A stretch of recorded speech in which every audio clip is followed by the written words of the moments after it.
In the Rebound now, we're talking about trying to hang on to the money that is yours, only being parted with it if you want to be. New data is showing a dramatic rise in COVID-19 related scams.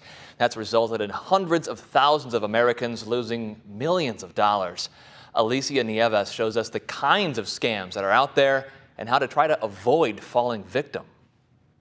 Millions of Americans are either at home trying to figure out how to pay their mounting bills or out looking for work while worried about exposure to a deadly virus. The troubling state of society is proving beneficial to one particular group: scammers. It makes sense that Americans are feeling that kind of economic and financial pressure. It's just really terrible that scammers are taking advantage of that.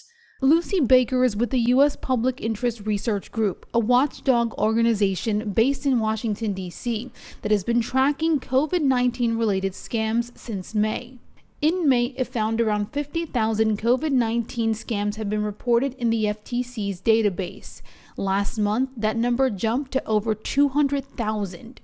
Companies that are pretending to sell cures or prevention, even PPE, flyers in the mail that say coronavirus relief. And when you go to the business, it's actually a used car dealership.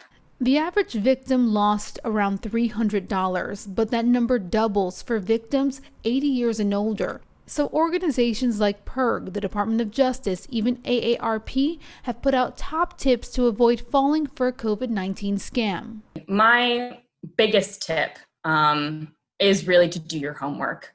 If you receive any kind of communication that seems off, smells fishy, is too good to be true, like it probably is. My second tip would be, again, to be vigilant.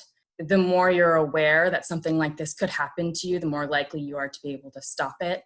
Lastly, it is highly recommended that if you fall victim to one of these COVID-19 related scams, report it, regardless of how much money was lost or how embarrassed you may feel. It's what authorities need to actually find and stop these scammers. In New York City, I'm Alicia Nieves reporting.